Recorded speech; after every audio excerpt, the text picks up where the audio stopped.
내가 예상치 못한 거에 대해서 이제 그런 질문을 해주는 게 좋아요. 이럴 때는 좀 안 쓰지 않을까요? 이런 건 어려움이 없을까요? 그러면 이제 저는 그걸 다 적어놔요. 그게 오히려 그러니까 사람들이 이 서비스에 진입하지 않는 이제 잠재된 이유를 이제 아는 것들이 되게 중요하거든요. 가령 제가 TV 브라우저 서비스를 막 만들었는데, 만든 게 아니라 이제 기존에 있던 걸 이제 개선을 했는데, 처음에는 TV 브라우저 동영상을 잘 보게 만들어 놓으면 사람들이 잘 쓰겠지만 고민을 했는데, 근데 사람들이 이제 안 쓴다면 무슨 이유가 있을까라고 봤을 때, 보니까 이제 TV로 본인만 보고 싶은 프라이빗한 걸 보고 싶으실 때가 있으신 거예요. 성인이라든지 뭐 그런 거. 그렇죠. 네, 그러면 그 가족들이 보면은 되게 부담스럽잖아요. 그런 거 메뉴 되게 막 숨겨져 있지 않아요? 그래서 이제 제가 기획을 할 때 거기에 이제 방문 기록을 바로 지우는 걸 홈화면에다 넣어놨어요. 그거 저 자주 씁니다. 그리고 누군가한테 이제 뭔가 질문을 할 때도 이거 그렇게 하면 안 되는 거 아니야? 그렇죠. 그런 거보다는 이렇게 해결하면은 좀 더 이 목표에 좀 더 가까워지는 않을까요? 네. 제가 잘 몰라서 그러는데. 그렇지. 나 그 말 너무 싫어. 잘 몰라서 그러는데. 잘 모르면 알아보고 와서 얘기를 하든가. 뭐냐면 의도가 되게 중요한 것 같아요. 그러니까 태클을 걸려는 의도보다는 어떻게 하면 이 문제를 같이 해결할 수 있을까 같은 느낌을 되게 그런 게 중요한 것 같고, 그러니까 이제 앞에 전통적인 방식이면 앞에 기획 과정이 있고 디자인 과정이 있고 그리고 개발로 넘어가는데, 기획 디자인이 딱 압축된 상태에서 바로 개발로 들어가니까 1년 차다 보니까 뒤에서 이제 시행착오들이 있을 거잖아요. 그래도 전통적인 방식보다 훨씬 더 빠른 거예요. 그러니까 이제 약간의 시간 문제 같은 게 이제 가령 기존의 코드들을 고려해서 이제 이 코드를 짜는 게 아니라 이제 뭐 신규를 하는 데는 되게 잘하는데 기존 코드까지 이제 굉장히 복잡한 코드까지는 고려해서 못 짜는데 앞으로 시간이 지나면 그것까지 할 거잖아요. 그리고 이걸 고려해서 이제 UX 설계도 가능할 거고. 그러니까 그런 때가 되면은 이제 그때는 기획자, 디자이너, 개발자 뭐 이런 구분이 아니라 그냥 모두가 기획자가 돼 있을 수 있을 것 같아요. 그러면 방금 미니 CEO란 말씀하셨잖아요. 그러니까 뭐 창업하신 분들이 A부터 Z까지 다 하는데 우리가 기획자라고 하면 또 미니 CEO, PO, 프로덕트 오너 이런 말들을 많이 쓰는데 과연 이들의 역할이 사실 있는가? 이들이 도대체 CEO와 구분되는 점은 뭐고 이들이 프로덕트에 어떤 영향을 끼치는가? 이 부분에 대해서 좀 설명을 해주실 수 있을까요? 그러니까 이제 25년 전에 제가 기획자로 출발을 할 때는 기획자를 설명할 때 대표적인 용어가 뭐냐면 스토리보드였어요. 파워포인트에다가 왼쪽에다가 화면 그리고 여기다 이제 번호 찍어 놓고서 여기는 어떻게 구현돼야 되고 어떻게 동작해야 되고 이런 걸 적어 놓는. 그렇죠. 그러니까 약간 이제 개발 명세서 같은 거를 이제 지금도 SI 업체들에서 많이 하고 있는. 약간 규격적으로 납품을 해야 되거나 그걸 클라이언트들이랑 합의된 데들은 스토리보드가 필요해요. 서로 합의되는 결과물이 필요하니까. 근데 이제 스타트업이나 아니면 빠르게 성장해야 되는 IT 기업들 같은 경우는 이제는 스토리보드 같은 방식보다는 이제 뭔가 우리가 목표를 달성하는 데 있어서 회사가 달성해야 되는 목표를 달성하기 위해 하위적으로 해야 되는 이제 뭔가 큰 과제들이 있거든요.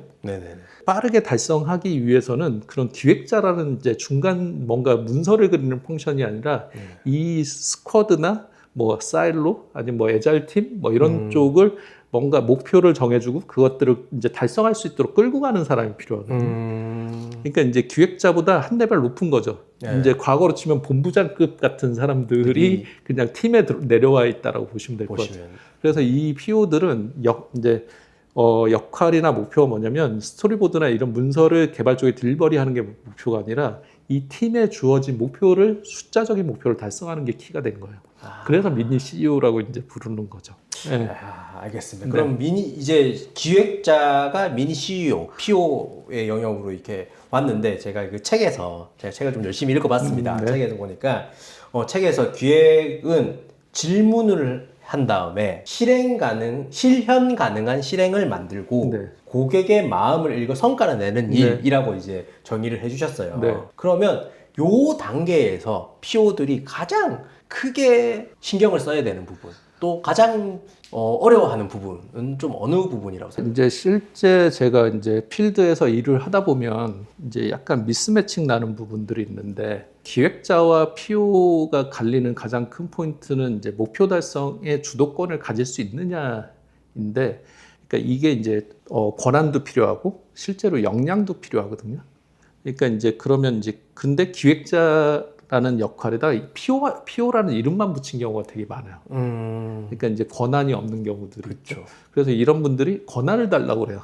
근데 권한을 막상 줘도 이거에 대한 책임질 수 있는 이런 것들을 이제 수행을 못하는 경우들이 있는데, 정말 많이 봤습니다. 네, 이유가 여러 가지가 있어요. 기본적으로 회사에서도 이 사람들이 일을 잘하려면 회사가 지향하는 목표가 뭐고 이걸 통해서 이 조직이 달성해야 되는 게 뭔지에 대해서 지표나 아니면 정보를 좀 어느 정도 스스로 목표를 수립할 수 있게 이런 것들을 줘야 되는 것들이 하나가 있고요. 그러니까 환경이 좀 조성이 되긴 해야 돼요. 그리고 기획자도 이제 PO도 이제 수동적으로 일하는 게 아니라 우리 회사가 이걸 달성해야 되는 목표니까 우리는 이런 목표를 가져가는 게 필요하겠네. 이 성과를 달성하기 위해서. 그리고 이제 목표를 어느 정도 수립하고 그걸 위에랑 얼라인 된 다음에 이것들을 이제 달성하기 위해서 이 조직을 끌고 나가야 되는데, 중요한 건 뭐냐면 IT 서비스는 고객을 움직여야 되잖아요. 그렇죠. 고객이 즉각 반응을 하죠. 그러니까 단순히 이제 이거 하면 될 것 같아요라는 게 아니라 이제 가설과 실험의 검증을 계속 이제 스프린트 백로그로 가설이라는 것들을 배포를 하고 거기에서 나오는 데이터로 검증을 해보면서 이 목표에 계속 다가가는 거거든요. 그러니까 이제 이런 약간 비즈니스 목표 지향적인 것들을 가지는 게 제일 중요한 것 같고요. 두 번째는 이것들의 고객을 이해하기 위한 행동. 그게 이제 직접 만나보고 이런 것도 중요하지만 데이터를 계속 보면서 고객들이 어떤 때 반응하고 어떤 때 반응하지 않았는지 보면서 이제 고객을 읽을 수 있는 약간의 그런 능력. 그래서 그런 것들이 결합됐을 때 PO라고 할 수 있는 것 같아요. 그래서 보면 이제 대표님들이 회사가 빨리 성장할 때, 그리고 빠르게 성장한 회사들이 PO가 되게 중요하다는 걸 알고서 PO를 많이 찾으세요. 근데 시장에 이제 이런 걸 할 수 있는 PO는 되게 소수고 되게 몸값이 비싸요. 그렇겠죠. 네. 항상 그 코어 인력들에 대한 수요는 많고 몸값이 되게 비싸요. 그래서 이제 좀 이런 이제 기획을 시작하신 분들이 좀 더 PO처럼 일할 수 있는 방법을 이제 적어 놓은 게 제 기획 27가지 질문이 그런 것들을 이제 짚어보게 만드는. 여기 링크에 있습니다. 다시 한번 말씀드리겠지만. 목차만 보셔도 됩니다. 이제 뭐 주니어 기획자들이라든지 이제 뭐 요즘 중니어 이런 기획자들을 스타트업에서 많이 만나봤는데 이제 그들이 이제 뭔가의 PO에 가면은 다 이런 얘기를 해요. 나는 리더십 교육을 받은 적도 없는데 갑자기 나한테 다 책임지라 그러면 난 어떻게 해야 되냐 이러면서 되게 혼란을 겪는 경우, 그리고 나는 여기까지 내가 해도 돼? 이런 데서 굉장히 이제 머뭇거리게 되고 솔직히 말해서 월급도 안 올려주는데 갑자기 이제 책임만 이렇게 늘어나는 이런 케이스가 좀 많은 것 같아요. 저는 이렇게 생각하거든요. 그러니까 내가 왜 열심히 일해야지 더 많이 주지 않는데 열심히 일해. 그러니까 그렇게 생각할 수도 있다고 생각하는데, 그러니까 저는 이제 본인을 위해서 일하는 게 중요하다고 생각을 하거든요. 그러니까 내가 이 문제를 어떻게 해결했고 이런 어떤 결과를 만들었는지가 자기의 커리어에 하나하나씩 쌓이면서 내가 된다라고 생각해요. 그러니까 이제 회사를 위해서 이제 내가 이 프로젝트를 성공시키려고 한다기보다는 내 커리어의 성공적인 경험 아니면 또는 실패를 했더라도 내가 거기서 회고할 수 있는 경험들을 계속 쌓을 때 되게 좋은 기획자, 좋은 PO가 된다라고 생각을 하거든요. 알겠습니다. 근데 리더십 이야기는 우리가 다음 기회에 한번 또 회사의 중간 단계에 가져야 되는 사람들이 갖춰야 되는 리더십이 분명히 있거든요. 그건 제가 다음 기회에 한번 이야기를 좀 해보도록 할게요. 자, 그러면 이제 책 얘기로 다시 돌아가서 계속 이제 책의 이름이 질문들이잖아요. 그래서 이제 왜라고 묻는 게 굉장히 권장되는 문화잖아요. 권장되는 문화인데 또 현실에서는 그런 사람들이 경원시 되는 케이스가 굉장히 많죠. 너무 낮게 부를 때는 뭐 입기획자, 입만 살아있는 기획자 이런 이야기 저도 있고, 반대로 나는 열심히 하고 있고 내가 볼 때 완벽한데 왜 쟤는 나한테 왜라고 그러지? 계속 캐묻지 기분 나쁘게. 요 간극을 도대체 현실에서 어떻게 메꿔야 될까? 그러니까 이제 질문을 할 때 모든 질문이 좋은 건 아니거든요. 그러니까 그럼 어떻게 좋은 질문과 나쁜 질문을 나누지? 라는 게 되게 중요한데, 그러니까 이 질문을 했을 때 문제 해결에 가까워지느냐, 아니면 그냥 불평만 하는 거냐, 예. 아니면 태클만 거는 거냐가 예. 거기서 갈리는 것 같아요. 가령 이런 일을 왜 나한테 주는 거지? 라는 질문을 할 수가 있고, 이런 과제가 나한테 떨어졌는데 어떻게 하면 이걸 효과적으로, 이 상황에서 어떻게 하면 효과적으로 해결을 할 수 있을까? 이런 부분은 누가 도움을 줄 수 있을까? 이 사람한테 하고, 이런 부분은 요 정도만 해서 해결하는 걸 이제 어떻게 보면 리더한테 한번 상의해 볼까? 이런 식으로 이제 좀 더 문제 해결 쪽으로 가는 게 되게 중요한 것 같고요. 그리고 누군가한테 이제 뭔가 질문을 할 때도 이거 그렇게 하면 안 되는 거 아니야? 그렇죠. 그런 것보다는 이렇게 해결하면은 좀 더 이 목표에 좀 더 가까워지는 지는 않을까요? 제가 잘 몰라서 그러는데. 그지. 나 그 말 너무 싫어. 잘 몰라서 그러는데. 잘 모르면 알아보고 와서 얘기를 하든가. 뭐냐면 의도가 되게 중요한 것 같아요. 그러니까 태클을 걸려는 의도보다는 어떻게 하면 이 문제를 같이 해결할 수 있을까 같은 느낌을 되게 그런 게 중요한 것 같고, 또 하나는 이제 저도 주니어 때 많이 실수를 했던 것 같은데, 그냥 막 질문을 던지면 얘가 뭐지? 왜 자꾸 질문을 던지지? 이제 책에 보면 그 다모임 사례가 나와요. 다모임이라고 이제 우리 아재들의 추억이 있는 서비스인데, 이제 거기서 이제 대리 시절 때 그것이 뭔가 서비스를 아이디어를 내신 분이 나오잖아요. 그분이 상사셨나요? 상사는 아니고 세일즈 쪽 차장님이셨고, 이제 옆에 부서인데. 어쨌든 상급자시네요. 그러니까 그렇죠, 상급자죠. 그분이 이제 한 대리 이거 하면 되게 괜찮을 것 같지 않아라고 했는데 거기다 뭐라고 하셨죠? 그러니까 이제 아이템몰에서 이제 무료 캐시를 충전할 수 있는 서비스를 이분이 그려오신 거였어요. 그런데 이제 저는 그냥 기획을 할 때 그냥 기본적인 이제 몇 가지 질문들이 있는데, 이 서비스의 타깃이 누군가요? 그러면 이걸 통해서 그러면 이제 어떤 것들을 좀 올리고 싶으세요? 뭐 이런 질문들을 한 몇 번 던졌더니 이분이 막 화를 내시더라고요. 유세하는 거냐고. 유세하는 거냐? 네. 그래서 이제 제가 이제 T인데 눈치 없는 T라서 MBTI에서 이제 T라서, 그래서 이제 그런 질문들이 중요한 이유가 뭐냐면, 이 타겟 고객이 성년이냐 미성년자냐에 따라서 이 무료 캐시 충전을 할 때 거기에서 노출되는 상품을 이제 타겟 연령을 어떻게 가져갈지, 그런 거에 따라서 이제 이 효율이 달라지고, 또 하나는 이제 타겟 고객을 아이템몰 이용자로 할지 아니면 전체 서비스를 이용자로 할지에 따라서 서비스 메인에다가 메뉴를 넣을지 아니면 아이템몰 안에다 넣을지, 이런 거에 따라서 훨씬 더, 그러니까 이제 그 당시에는 서비스 메인에 메뉴가 되게 많았는데 세일즈 팀은 뭔가 하면은 다 메인에다 넣어달라고 그런 거예요. 홈 화면에다가. 그렇지. 그래야 일단 자기 그 세일즈 숫자가 올라가니까. 근데 이제 홈에는 메뉴가 너무 많으니까 오히려 넣으면 식별성이 떨어지는 거예요. 오히려. 그러니까 차라리 이제 얘기를 나눠봤을 때 결론은 아이템몰에 넣고 특별한 프로모션이 있을 때 홈에 배너를 쓰자. 그게 오히려 사람들한테 후킹하거나 이런 것들이고, 아이템몰에 온 사용자들이 훨씬 더 이제 타겟팅이 돼서 노출될 수가 있으니까. 그래서 아니면 이제 아이템몰 안에서 그냥 무료 캐시를 주는 것도 있지만 이 서비스를 이용하면 그냥 무료 아이템을 줘요라고 했을 때 더 매출이 오를 수도 있거든요. 그래서 그냥 단순히 그냥 무료 캐시 서비스를 넣은 게 아니라 이런 식으로 좀 타겟팅을 해서 전체적으로 서비스 구성을 했더니, 나중에 이제 단계적으로 하나씩 그 방향대로 했더니 나중에 한 6개월 뒤에는 전체 아이템몰 매출의 30%가 무료 캐시 서비스에서 매출이 발생을 했어요. 광고를 보면 이제 이제 아이템 캐시를 주는 서비스였으니까. 그래서 그런 것들을 이제 계속 하다 보니까 이제 질문은 중요하다라는 건 알게 됐고, 중요한 거는 질문을 던지기 전에 내가 왜 이런 질문을 던지는지를 상대방한테 친절하게 설명해야 된다. 오해가 안 생기도록. 네, 알겠습니다. 이제 질문을 하려면 사실 이제 평상시에도 좀 훈련이 돼 있어야 되잖아요. 그럼 결국에 이제 사고력이 있어야 되고 뭐 이런 얘기들 많이 하는데, 뭐 고전을 읽어라, 책을 많이 읽어라, 이런 고리타분한 말씀 말고 요즘 한 대표님이 질문을 잘하고 사고력을 기르기 위해서 좀 하고 있는 그런 일들은 좀 어떤 거가 있을까요?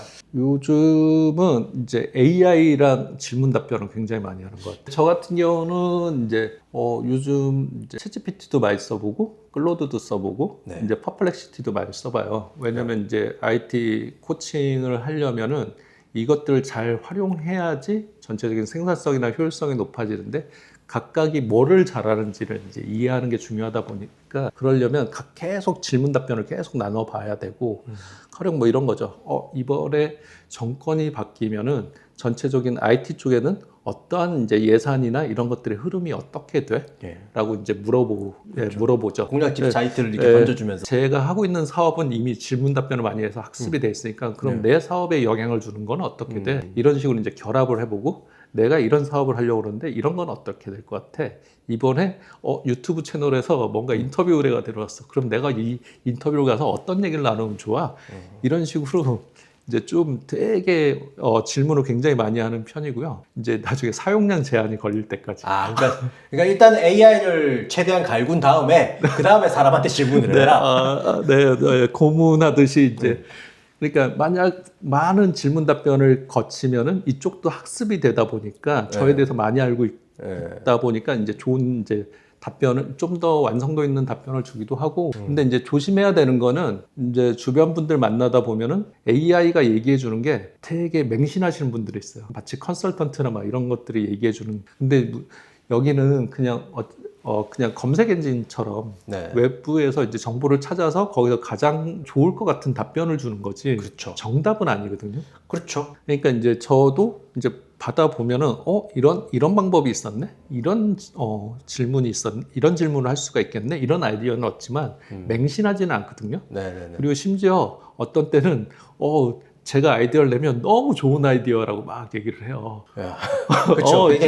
걔들이 좀 쓰다 보면 아부를 좀 잘하는 듯한 느낌이 들어. 그래서 그러면 너 한번 객관적으로 답변해 줄 수 있어? 네. 라고 하면 완전히 180도 다른 답변을 줄 때도 있어요. 저희 이 원고 쓸 때도 처음부터 너무 좋은 팟캐스트예요 이러다가 저도 딱 똑같이 한번 해봤거든요. 이거 좀 비판적으로 한번 비판해봐 그러니까 너무 뻔한 질문입니다 이런 얘기가 나오더라고요. 네, 알겠습니다. 이제 반대로 대표님이 이렇게 이제 생활하시면서 이제 처음에는 이제 주니어 기획자셨다가 이제 시니어가 되시고 어느 부분에 총괄이 되시고 이렇게 했을 때 또 높은 자리에 올라갔을 때 받아봤던 질문 중에 좀 제일 괜찮았던 질문 또 아니면 이런 방식으로 나한테 질문해 주는 게 가장 좋았다. 그러니까 이제 어떤 분들은 뭔가 아이디어를 던졌을 때 칭찬해 주는 걸 좋아하시는 대표님들도 있거든요. 근데 그렇죠. 이제 마음속으로는 이거는 칭찬해 주겠지? 이거는 내가 너무 천재인 것 같아. 네. 이거는 진짜 통하는 거야. 이거를 불렀을 때 우리 부서원들이 대단하다 그러겠지라고 이제 칭찬받을 생각 딱 하고 이제 딱 질문 던지시는 경우가 있어. 네. 그래서 이제 그런 거에 이제 조금 이제 약간은 부정적인 답변이 나오면은 이제 그분들이 이제 되게 이제 디프레스 되시거든요. 네. 근데 저는 오히려 이제 기획자들은 내가 예상치 못한 거에 대해서 이제 그런 질문을 해주는 게 좋아요. 이럴 때는 좀 안 쓰지 않을까요? 이런 건 어려움이 없을까요? 그러면 이제 저는 그걸 다 적어놔요. 그러니까 이제 제 질문 중에 하나가 고객들은 왜 이 서비스를 써야지에 대한 질문을 보통 많이 하는데, 이 서비스를 안 쓴다면 그 이유가 뭘까라는 질문을 던지라고 해요. 그게 오히려 그러니까 사람들이 이 서비스에 진입하지 않는 이제 잠재된 이유를 이제 아는 것들이 되게 중요하거든요. 가령 제가 TV 브라우저 서비스를 막 만들었는데, 만든 게 아니라 이제 기존에 있던 걸 이제 개선을 했는데, 처음에는 TV 브라우저 동영상을 잘 보게 만들어 놓으면 사람들이 잘 쓰겠지만 고민을 했는데, 근데 사람들이 이제 안 쓴다면 무슨 이유가 있을까라고 봤을 때, 보니까 이제 TV로 본인만 보고 싶은 프라이빗한 걸 보고 싶으실 때가 있으신 거예요. 성인이라든지 뭐 그런 거. 그렇죠. 네, 그러면 그 가족들이 보면은 되게 부담스럽잖아요. 그런 거 메뉴 되게 막 숨겨져 있지 않아요? 그래서 이제 제가 기획을 할 때 거기에 이제 방문 기록을 바로 지우는 걸 홈화면에다 넣어놨어요. 그거 저 자주 씁니다. 그거 저 자주 씁니다. 아니면은 이제 뭔가 몰래 이제 방문 기록이 안 남는 모드를 추가한다든지. 그러니까 이제 전체적으로 고객이 이 서비스를 왜 써야지만 고민하는 게 아니라 안 쓴다면 그 이유는 뭘까를 생각해서 그 이유들을 하나씩 없애버리는 기획도 되게 중요한 것 같아요. 그렇기 때문에 사람들이 오히려 이제 네거티브한 피드백을 줄 때 그냥 태클이 거는 거라고 생각을 하지 말고 저거 한번 나 고민해봐야겠다라고 해서 쫙 적어놓고 그런 문제들을 하나씩 해결하는 것도 되게 도움이 되는 것 같아요. 그러면 마지막으로 이제 질문을 드리자면 AI를 수많은 질문을 던진다라고 이제 말씀하셨는데 이 AI 시대의 기획자의 롤은 앞으로 좀 어떻게 바뀔 걸로 보시는지? 저는 최근에 코칭을 시작한 회사는 가봤더니 기획자도 없고 디자이너도 없었어요. 그러니까 1년차 개발자 한 3, 4명 뭐 이렇게만 있는 상황이다 보니까 이분들을 데리고 AI 서비스를 만들어야 되는 거예요. 그러다 보니까 이제 제가 비즈니스 전략 기획도 하는데 디자인은 그 개발자분들이랑 같이 디자인하고요. 디자인한 거를 이제 V0라는 툴을 돌려서 프론트엔드 소스 코드를 뽑고 그걸 바로 그분들이 개발을 하니까 훨씬 더 빠른 거예요. 그러니까 이제 앞에 전통적인 방식이면 앞에 기획 과정이 있고 디자인 과정이 있고 그리고 개발로 넘어가는데 기획 디자인이 딱 압축된 상태에서 바로 개발로 들어가니까 1년 차다 보니까 뒤에서 이제 시행착오들이 있을 거잖아요. 그래도 전통적인 방식보다 훨씬 더 빠른 거예요. 그래서 이제 그걸 보면서 느낀 게 뭐냐면, 이게 기획 디자인 개발이라는 전통적인 이 플로우나 단계가 아니라 이걸 통합해서 한다면, 왜냐면 지금은 이제 AI가 디자인도 잘하고 개발도 이제 잘하고, 그러니까 이제 약간의 시간 문제 같은 게 이제 가령 기존의 코드들을 고려해서 이제 이 코드를 짜는 게 아니라 이제 뭐 신규를 하는 데는 되게 잘하는데 기존 코드까지 이제 굉장히 복잡한 코드까지는 고려해서 못 짜는데 앞으로 시간이 지나면 그것까지 할 거잖아요. 그리고 이걸 고려해서 이제 UX 설계도 가능할 거고. 그러니까 그런 때가 되면은 이제 그때는 기획자, 디자이너, 개발자 뭐 이런 구분이 아니라 그냥 모두가 기획자가 될 수 있을 것 같아요. 그러니까 이제 결국은 벌써 그런 시대가 된 것 같아요.